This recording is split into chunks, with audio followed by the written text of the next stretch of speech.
नमस्कार, जय हिंद। मैं प्रभारी निरीक्षक कोतवाली बस्ती विजय कुमार दुबे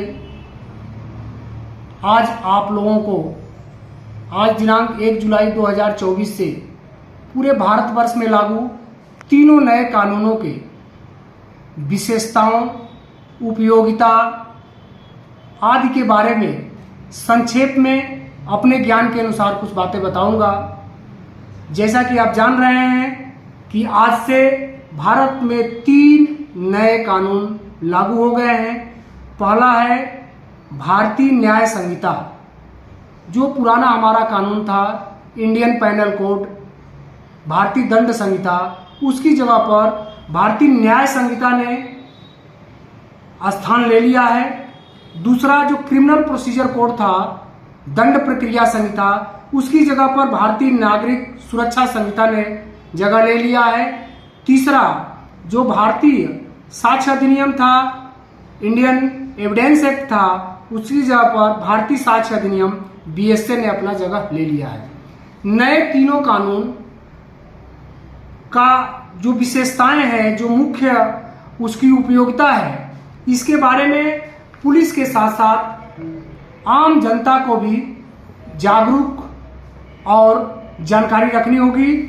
भारतीय चिंतन पर आधारित जो ये न्याय प्रणाली है, इसका मुख्य उद्देश्य न्यायिक आपराधिक कानून लोगों को औपनिवेशिक मानसिकता और उसके प्रतीकों से मुक्त करने का काम करेगी। यह दंड के बजाय न्याय पर ध्यान केंद्रित करता है, सबके साथ समान व्यवहार का द्योतक है। यह कानून भारतीय न्याय संहिता की वास्तविक भावना को प्रकट करता है। इसमें भारतीय संविधान की मूल भावना के साथ इस कानून को लागू किया गया है। यह कानून व्यक्तिगत अभिव्यक्ति की स्वतंत्रता की गारंटी देता है। यह मानव अधिकारों के मूल्यों के अनुरूप है। यह पीड़ित केंद्रित न्याय सुनिश्चित करेगा। इन कानूनों की आत्मा न्याय, समानता और निष्पक्षता है। जैसा कि कोई भी कानून किसी भी देश की भौगोलिक परिस्थितियों, सामाजिक न्याय की आवश्यकताओं और वहां की संस्कृति के अनुरूप ही बनाया जाता है।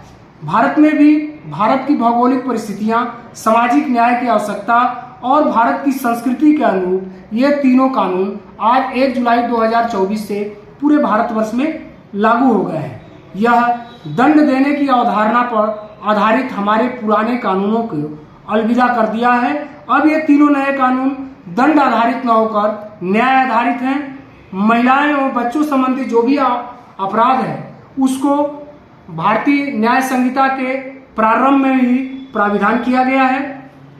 राजद्रोह जैसे धाराओं, आईपीसी की 124 से धाराओं को खत्म कर दिया गया है। उसकी जगह पर धारा 152 का प्राविधान किया गया है, जो कि भारत की संप्रभुता, एकता और अखंडता से संबंधित है।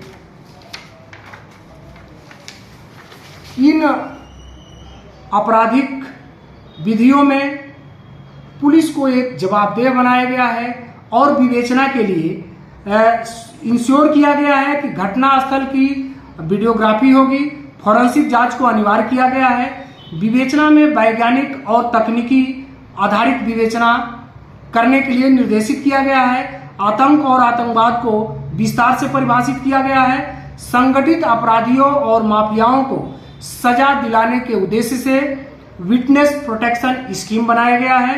मॉब लिंचिंग जैसी घटनाओं में मृत्यु दंड तक के प्रावधान रखे गए हैं। 7 वर्ष से ऊपर के अपराधों में, जिन अपराधों में 7 वर्ष से ऊपर के सजा का प्रावधान है, उसमें फॉरेंसिक एग्जामिनेशन अनिवार्य कर दिया गया है।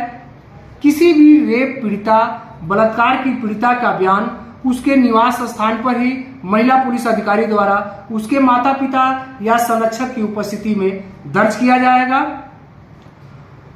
आईपीसी में जो भारतीय दंड संहिता हमारी पुरानी कानून थी, उसमें कुल 511 सेक्शंस थे। अब हमारे भारतीय न्याय संहिता में कुल 358 धाराओं को शामिल किया गया है। और जो हमारा पुराना क्रिमिनल प्रोसीजर कोड था, दंड प्रक्रिया संहिता था, उसमें कुल 484 धाराएं थी, जबकि इस नए कानून में कुछ धाराओं को बढ़ाकर 531 धाराएं की गई हैं। उसी तरह से भारतीय साक्ष्य अधिनियम जो इंडियन एविडेंस एक्ट था पुराने वाले कानून में, जिसमें कुल 167 धाराएं थी, नए भारतीय साक्ष्य अधिनियम में 3 धाराओं को ऐड करके 170 धाराओं का समावेश किया गया है। नए कानून की कुछ विशेषताएं, जैसा कि आप बार बार टीवी चैनलों पर भी देख रहे हैं, समाचार पत्रों में भी देख रहे हैं कि यह नया कानून शुद्ध रूप से भारतीय चिंतन पर आधारित न्याय प्रणाली व्यवस्था पर लागू हुआ है। नागरिक केंद्रित कानून है। महिलाओं और बच्चों के प्रति होने वाले अपराधों में संवेदनशीलता बरती गई है। न्याय प्रणाली में प्रौद्योगिकी टेक्नोलॉजी का समावेश किया गया है। पीड़ित केंद्रित दृष्टिकोण रखा गया है। अपराध एवं दंड को पुनर्परिभाषित किया गया है। समय पर और शीघ्र न्याय की व्यवस्था की गई है।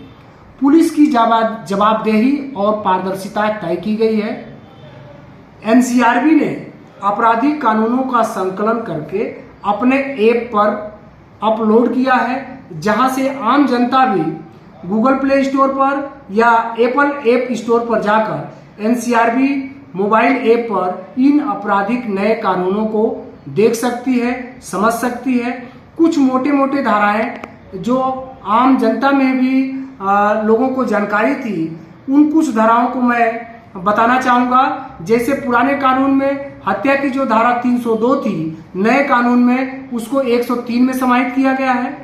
दहेज हत्या की जो धारा 304B थी, नए कानून में धारा 80 में समाहित किया गया है।